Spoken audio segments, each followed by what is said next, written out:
La vie vous met toujours à l'épreuve, essayant de vous donner une porte de sortie, une excuse pour ne pas vous montrer. Voici mon excuse aujourd'hui, mais devinez quoi? Vous devez avoir la mentalité de vous présenter chaque jour de votre vie, peu importe ce que la vie vous envoie. C'est notre responsabilité de nous présenter dans le Colisée de la vie, prêt pour la bataille. Je me fiche de ce que vous traversez, de ce que la vie vous lance. C'est votre responsabilité de trouver votre nouveau 100%. Je crois fermement en l'importance de faire quelque chose de difficile chaque jour de votre vie. Chaque jour, vous essayez de découvrir ce dont vous êtes capable. Et c'est la grande question, de quoi êtes-vous capable? Arrêtez de faire les choses que vous faites tous les jours. Faites ce que personne d'autre ne veut faire. Faites ce que personne d'autre n'envisage même de faire. Vous ne trouvez pas l'inspiration en évitant les défis de la vie. Vous devez vivre dans l'étreinte de la vie pour trouver l'inspiration. Mettez-vous des défis devant vous, et lorsque vous les attaquez, c'est là que vous trouvez l'inspiration. Je souhaite que l'eau soit froide. Je souhaite que ces instructeurs continuent de nous pousser. Je souhaite qu'il pleuve. Lorsque la fin est inconnue et que la distance est inconnue, c'est là que vous savez qui vous êtes vraiment. S'il pleuvait à 3 heures du matin, s'il neigeait, le premier instinct serait de ne pas sortir. Mon instinct était, nous devons sortir. Tout ce qui était horrible dans ma vie, ce à quoi j'aurais normalement dit non, je devais le faire. Ma nouvelle norme est de se lever chaque matin à 4 heures et de souffrir. C'est votre nouvelle norme. C'est devenu ma nouvelle vie. La plupart des gens veulent y échapper. J'ai dit, c'est votre nouvelle vie. C'est qui vous êtes. Votre nouvelle norme est de vous lever et de souffrir. Et j'ai commencé à réaliser que si c'était ma mentalité, alors rien n'était difficile. Votre nouvelle norme est de vous lever, de vous mettre dans l'eau froide, et d'y rester jusqu'à ce que ce soit terminé. Quand ils disent que c'est fini, vous sortez. C'est ma nouvelle norme. Maintenant, si je fais une course de 200 miles, votre norme est de faire 200 miles. Je suis à Las Vegas en ce moment, et il fait une chaleur infernale. Mais il ne s'agit pas de ça. Il s'agit du fait que beaucoup d'entre nous donnent un contrôle total à la vie. Nous n'avons aucun contrôle sur elle. Nous donnons tout le contrôle à la vie. Je fais ça chaque matin pour préparer mon esprit à ce que la vie va me lancer. Je ne m'entraîne pas pour une course. Je m'entraîne pour la vie. Je m'entraîne pour le moment où je recevrai un appel à 2 heures du matin m'annonçant que ma mère est morte ou qu'il s'est passé quelque chose de tragique. Je ne m'effondre pas. Un corps sain donne un esprit sain. C'est de ça qu'il s'agit. Je m'entraîne l'esprit, le corps et l'esprit pour qu'ils ne fassent qu'un, afin de pouvoir faire face à ce que la vie va me lancer. Parce que la vie est pleine de luttes. Je l'ai vécu. Elle vous lance beaucoup de choses. C'est la réalité. Cela dit, le 3 septembre, je dois rendre mon livre. Et en réalisant que je lis beaucoup ce livre, j'ai réalisé que je ne suis pas né comme ça. Je me suis construit au fond de mes insécurités, de mes peurs, de mes doutes, de mes mensonges. J'étais enterré dans une position fétale. Mon père me battait quand j'étais enfant. J'avais un niveau de lecture de 4e année au lycée. Je bégayais. Je mentais aux gens pour qu'ils soient mes amis. On m'appelait nègre tous les jours de ma vie. J'avais des menaces de mort sur mon cahier. Ça me hantait. Un soir, je suis rentré du travail, où je vaporisais des cafards, j'ai allumé la Discovery Channel. J'ai vu des gars passer par l'entraînement des Navy SES, traverser la semaine de l'enfer. Ils souffraient. Je pesais 297 livres. Je devais changer ma vie. J'étais au plus bas. Je n'allais nulle part. J'étais exactement ce que tout le monde disait que je serais, rien. Alors j'ai dû changer. Ce qui est venu à la télévision a tout changé pour moi. Je prenais une douche, j'ai entendu ces gars, et je les regardais passer par l'enfer. Des gars sonnaient la cloche, abandonnaient. Ça m'a fait réfléchir à la merde que j'étais. J'étais exactement ce que les gens disaient que je serais. Mais beaucoup d'entre nous ont des peurs que nous ne voulons pas affronter. J'en avais beaucoup. J'ai vu de vrais hommes, des hommes qui restaient, qui surmontaient l'adversité. J'ai blâmé tellement de gens dans ma vie, mon père, ma mère, ma couleur de peau. J'étais assis là, et je me suis dit, personne ne va venir m'aider. C'est moi contre moi. Alors j'ai dû me ressaisir.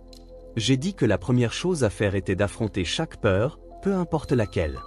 J'avais 2 options, être ce gars de 300 livres qui priait pour des cafards et gagnait $1000 par mois, ou échouer encore et encore jusqu'à ce que je réussisse. Alors j'ai commencé à appeler des recruteurs. J'ai dit, je vais devenir un Navy SEAL. Je ne suis pas né comme ça. Je me suis construit au fond de mes insécurités, de mes peurs, de mes doutes, de mes mensonges. J'étais enterré dans une position fétale. Comment je m'en suis sorti? En le reconnaissant, en étant honnête, en étant véridique et en le réparant. Nous aimons vivre sur les réseaux sociaux avec des mensonges sur nous-mêmes, sur notre grandeur. Allez à la source et réparez le problème. J'ai commencé à endurcir mon esprit à ce moment de ma vie. J'ai réalisé que l'esprit est ce que vous créez. J'ai commencé à ouvrir des portes que je ne pensais même pas exister. Plus j'ouvrais de portes, plus je réalisais que mon potentiel est presque sans limite. Mon dialogue intérieur est devenu si dur et sale que j'aimais presque le fait que j'allais mal. C'est passé de la défaite, peut-être que demain, tu iras mieux. J'ai transformé les négatifs en positifs. Je me disais, qui d'autre penserait à faire ça? Alors je m'asseyais sur mon canapé en me disant, qui a 297 livres, qui ne sait pas bien nager, qui a peur de l'eau, aurait le courage de quitter son travail et de tout mettre en jeu pour se ressaisir. C'est comme ça que j'ai commencé à me parler, à me mettre dans une catégorie différente. Ça m'a motivé pour le lendemain, et j'ai continué à utiliser ça comme carburant. Personne ne ferait ça. Tu es le plus dur. Tu es le plus dur qui ait jamais vécu. Et je devais continuer à me nourrir du bon message dont j'avais besoin, que je ne me disais jamais. Avec le temps, c'est devenu une réalité. Plus vous faites de choses en dehors de votre zone de confort, plus votre esprit devient fort. Il s'habitue à faire des choses difficiles. Ce n'est pas amusant, mais mon esprit s'y habitue. Vous devez renforcer votre esprit, en prendre le contrôle. Alors, quand vous êtes dans le monde réel et que la vie vous défonce, vous avez une protection. Je suis à environ 15 miles de chez moi, et je parle souvent de prendre des âmes. Ce matin, cette personne avec qui je m'entraîne habituellement seule voulait courir avec moi. J'ai dit, d'accord, on court 15 miles ce matin.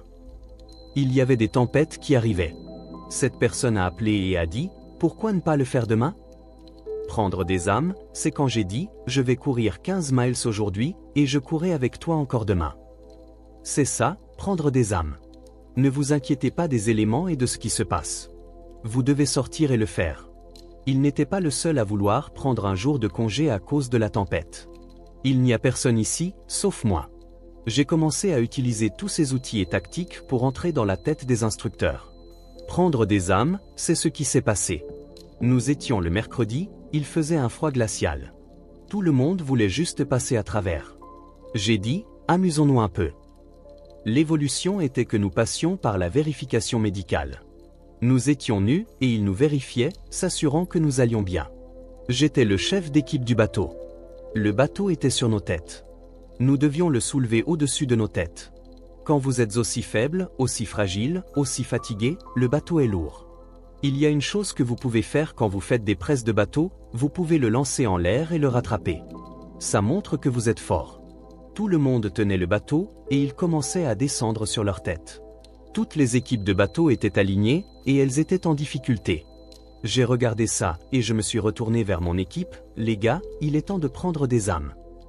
Ils ont dit, de quoi tu parles?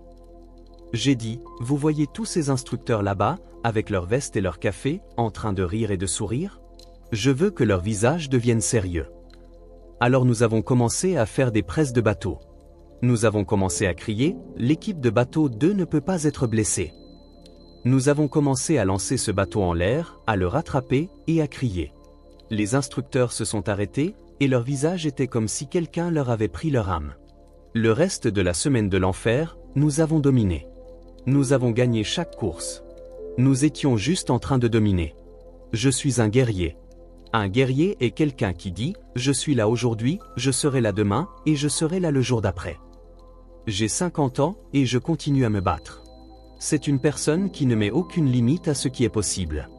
Je veux être le gars que les gens regardent et disent, ce gars va continuer à se battre, peu importe ce qui est devant lui.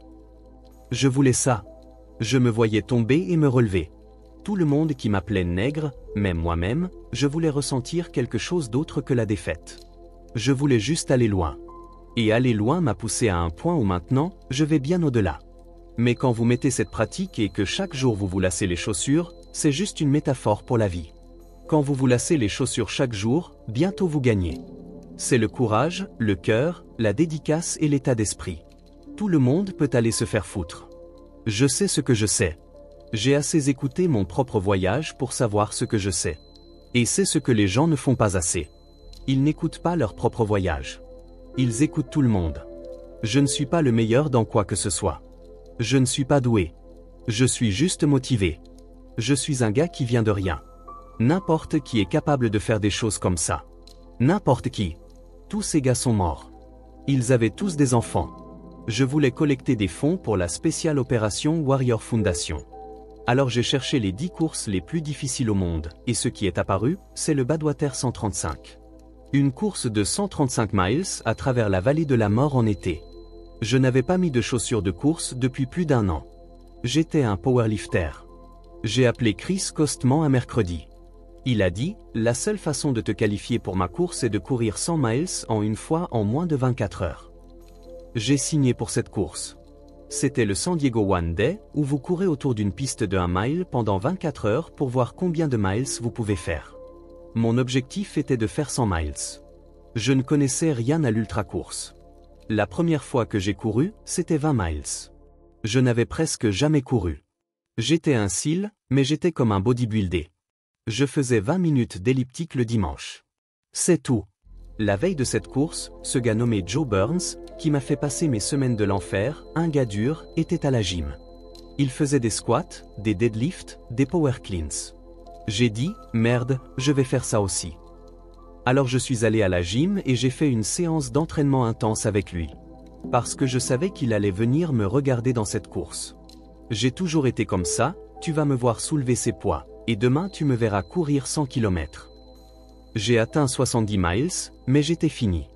Mes pieds étaient cassés. J'avais des fractures de stress, des périostites, des muscles qui se déchiraient. J'étais dans un état terrible. J'ai commencé à devenir pâle. J'étais à 70 miles, il en restait 30. J'étais dans un état terrible. Je devais aller aux toilettes. Les toilettes étaient à 20 pieds de moi, c'était une cabine portable. Je ne pouvais même pas sortir de la chaise. Je pissais du sang sur ma jambe, je chiais dans mon short. J'avais encore des miles à faire. Je ne pouvais pas me lever parce que ma tension artérielle était déréglée. J'ai traversé 3 semaines de l'enfer, l'école des Rangers, surmonté tant d'obstacles dans ma vie. Ces derniers 30 miles de cette course, c'est là que j'ai réalisé qu'un être humain n'est plus si humain. Nous avons la capacité d'aller dans un espace si vous êtes prêt à souffrir. Et je veux dire souffrir. Votre cerveau et votre corps, une fois connectés, peuvent faire n'importe quoi. Ces 30 miles ont été un moment qui a changé ma vie. J'étais hors de moi. J'étais dans la pire douleur de ma vie. J'étais au bord de la mort. Et j'ai réussi à découper ces 30 miles en petits morceaux. J'étais tellement motivé. Et je ne vais pas dire motivé, parce que la motivation, c'est de la merde. La motivation va et vient. Quand vous êtes motivé, tout ce qui est devant vous sera détruit. Je ne ferme jamais mon esprit à l'idée que quelque chose ne peut pas être fait. C'est devenu une chose personnelle. C'est devenu moi contre cette course, moi contre les enfants qui m'appelaient nègre, moi contre moi. J'ai décomposé cette chose en petits morceaux. J'ai dit, si je peux juste marcher 1 mile de plus après avoir été dans le pire état de ma vie, ça changerait tout pour moi mentalement. Ce gars qui vient de la misère, qui ne savait pas lire jusqu'au lycée, est maintenant ici. J'ai marché 1 mile. J'ai dit, peut-être que je peux marcher 1 mile de plus. À 81 miles, mon ex-femme m'a regardé et m'a dit, tu ne vas pas finir à temps. Quand votre esprit sait qu'il n'abandonnera pas, votre corps s'adapte à tout ce qui est devant lui. J'étais en train de boiter autour de cette piste, juste en train de marcher. Mes pieds étaient dans la pire douleur. La pire douleur de ma vie. J'étais en train de marcher avec ma femme à l'époque, et elle a dit, tu ne vas pas finir à temps. Tu marches à 30 minutes par mile. À 81 miles, quand elle a dit ça, j'ai couru les 19 derniers miles sans m'arrêter. À ce moment-là, quelque chose a cliqué. Je ne pourrai probablement jamais refaire ça. Mon esprit, mon corps, mon âme, tout s'est connecté. Mon esprit savait que je ne rigolais plus. Il savait que je n'allais pas abandonner. Il savait que ce gars était mort et enterré. J'allais mourir ici sur cette piste pour une raison quelconque. Je m'en foutais. Il n'y avait pas de foule, pas de trophée à la fin. Je n'étais même pas dans une course dans mon esprit. C'était rien. C'était un tas de gens qui ne savaient pas qui j'étais. C'était moi contre moi. J'ai fini par courir 20 miles de plus. J'ai fait 101 miles en 19 heures et 6 minutes. Et ces 19 heures ont changé ma vie pour toujours. Ce n'était pas l'entraînement des SS, ce n'était pas l'école des Rangers, ce n'était pas Delta Force. C'était ces 19 heures et 6 minutes qui ont changé ma vie pour toujours. pour savoir que nous, en tant qu'êtres humains, sommes capables de tout. Et nous n'avons pas besoin de parents spéciaux ou d'outils pour y arriver. Alors je termine avec ça, ne vous arrêtez pas quand vous êtes fatigué. Arrêtez-vous quand vous avez terminé. Merci beaucoup. Je suis un gars qui vient de rien. N'importe qui est capable de faire des choses comme ça. N'importe qui. Ce grand sentiment m'a envahi, mais aussi la pire douleur de ma vie. Je ne pouvais pas me lever. Je ne pouvais pas me tenir debout. Je me suis assis dans cette baignoire. Elle a mis de l'eau sur moi. Elle a appelé ma mère. Ma mère sortait avec un médecin à l'époque. Le médecin a dit, vous devez l'emmener à l'hôpital maintenant. Elle est revenue, et tout ce que je voulais faire, c'était appeler Chris Costman, le directeur de course de Badwater, et lui dire, je l'ai fait. Elle a dit, je t'emmène chez le médecin. J'ai dit, laisse-moi m'asseoir ici et profiter de cette douleur. Elle a dit, de quoi tu parles? J'ai dit, tu sais, je dois aller chez le médecin, mais je n'ai jamais pensé qu'il était humainement possible de faire ce que j'ai fait. J'ai fait 70 miles, et à 70 miles, j'étais mort. J'étais à 100% de ce que je pensais être 100%. J'ai fait 30 miles de plus après avoir été dans le pire état physique de ma vie. Et toute cette douleur et cette souffrance qui traversait mon corps, alors que j'étais assis dans cette baignoire et que l'eau me touchait, c'était le sentiment le plus incroyable de réussite. Je voulais être engourdi. J'ai fait ça. J'ai dépassé. Aussi fou que cela puisse paraître, c'était le moment le plus incroyable de ma vie. Venir de ce gamin qui se torturait mentalement et qui était torturé, à ce gars qui a surmonté des obstacles incroyables. J'ai appelé Chris Costman, le directeur de course de Badwater, et il a dit, l'idée d'une course de 24 heures est de courir 24 heures. Tu n'as couru que 19 heures. Il a semé le doute dans mon esprit qu'il ne me laisserait pas participer à Badwater. 2 semaines plus tard, le 5 décembre, c'était ce marathon auquel nous nous étions tous inscrits. Je ne pouvais pas marcher. J'étais dans un état terrible. 10 jours ou 2 semaines après cette course de 100 miles en une fois, ce marathon du 5 décembre à Las Vegas, j'ai dit, tu sais quoi? C'est le premier, je ne peux pas courir. Peut-être que je peux marcher avec ma mère. Le coup de feu est parti en 2005, 14 jours après m'être défoncé, et je me suis qualifié pour le marathon de Boston en environ 3 heures. Le coup de feu est parti, et cette chose est revenue. Et si tu te qualifiais pour Boston? Tu as couru 101 miles. Qu'est-ce que 26 miles pour moi maintenant? Alors l'état d'esprit était, j'ai couru 75 miles de plus que ça. Un mois plus tard, environ un mois et demi plus tard, je suis allé à cette course appelée le Hard Rock 100. 26 000 pieds de dénivelé sur 100 miles, probablement l'une des 5 courses de 100 miles les plus difficiles au monde. Je suis allé là-bas et j'ai terminé la course en 33 heures. J'ai fini 9e. Peu de gens ont terminé cette année-là. Je me suis qualifié pour Badwater et j'y suis allé. J'ai perdu du poids et je me suis entraîné dur. J'ai fini 5e la première année, et je suis revenu la 2e année et j'ai fini 3e. Quand il s'agit de savoir combien de temps vous pouvez rester dans cette piscine, combien de temps vous pouvez courir, combien vous pouvez vous pousser au-delà du point où vous voulez abandonner, combien vous pouvez continuer, il y a une pureté dans ça qui dissout l'ordre social. Tout ce que les gens pensent de vous disparaît. C'est qui vous êtes maintenant. Quand vous vous mettez en enfer, c'est le seul moment où vous pouvez comprendre comment passer à travers. Vous ne pouvez pas lire le livre de quelqu'un d'autre sur une théorie pour faire quelque chose, écrit par un gars assis dans un bureau chaud avec une tasse de café à la main. Non, je veux voir ce gars qui s'est plongé en enfer, qui a pensé à abandonner, à partir, à sa femme et ses enfants, et qui a trouvé un moyen de passer à travers. Le résultat permanent vient de vous. Je le dis tout le temps, vous devez souffrir. Vous devez entrer dans ces chambres sombres que nous fermons souvent, et vous devez les ouvrir. Vous devez ouvrir et combattre ce démon. Allez-y, parlez-lui, dites, quoi de neuf? Mais en passant par ce chemin de vie, ce voyage que vous vous créez, qui est incroyablement difficile, quand vous en sortez, il y a quelque chose de glorieux que vous ne pouvez même pas expliquer aux gens. Nous avons peur. Il est plus facile d'accepter le fait que je ne suis tout simplement pas assez bon, que je n'étais pas fait pour ça. Mais je vous le dis maintenant, nous pouvons faire beaucoup de choses quand il s'agit de pure volonté et de détermination. Nous avons beaucoup plus que ce que nous pensons avoir. Ce n'est pas un chemin facile, bien éclairé, avec des routes lisses. C'est un chemin difficile où vous allez échouer, où vous allez être dans votre tête, où vous allez dire « je ne suis pas assez bon ».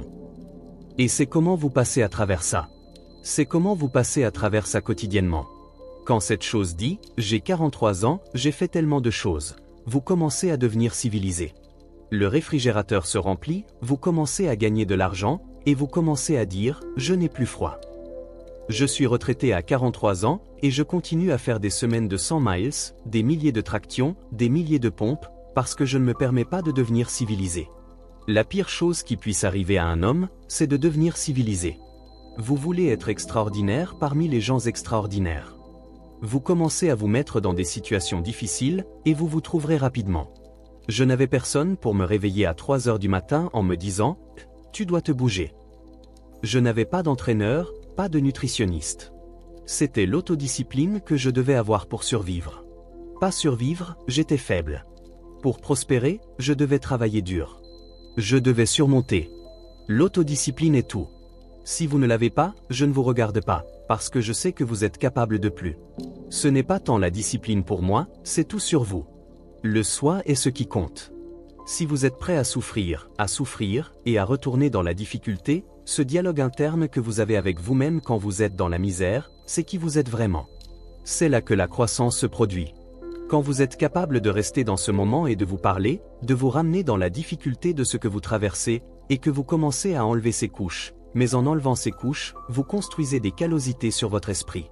C'est là que la croissance commence à se produire, quand vous vous forcez à rester dedans. Ne couvrez pas tout ça avec une belle couverture et cherchez la paix. Non, désolé, ce n'est pas possible. Vous devez entrer dans cet enfer de la vie qui vous a brisé et le réparer. Quand j'étais plus jeune, j'avais cette image dans ma tête de ce à quoi ressemble un homme pour moi. J'avais tous ces gens qui étaient des durs à cuire, des personnages, et dans mon esprit, je suis devenu ça. Et c'est ce qui m'a gardé en vie. La plus grande chose que je ne pourrais jamais faire dans ma vie, c'est que je suis devenu ce gars que je regardais autrefois. Maintenant, je me regarde et je me dis, qui d'autre peut faire ça?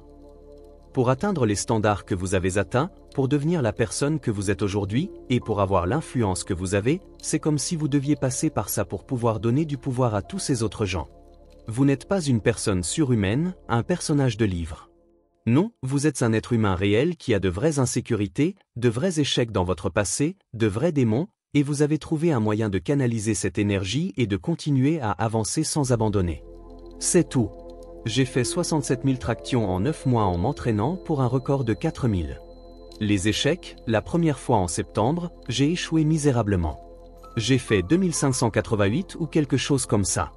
J'ai échoué devant des millions de personnes. 2 mois plus tard, en novembre, j'ai réessayé. J'ai échoué à nouveau. 2 mois plus tard, le 19 janvier, j'ai finalement réussi. Même les hommes les plus durs, dans les moments de souffrance, ce que nous faisons, c'est que nous oublions à quel point nous sommes durs, parce que c'est ça, la souffrance. La souffrance est un test. C'est tout ce que c'est. La souffrance est le vrai test de la vie.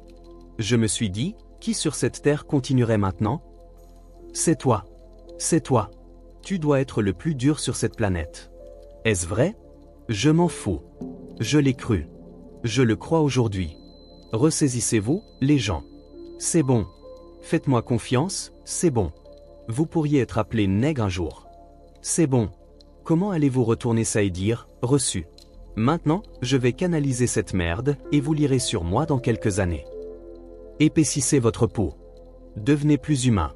N'ayez pas peur du reflet dans le miroir, parce que c'est la seule chose dont vous pouvez avoir peur. Une fois que vous surmontez le reflet dans le miroir, vous l'avez fait. Nous sommes tous géniaux. Vous devez juste trouver le courage.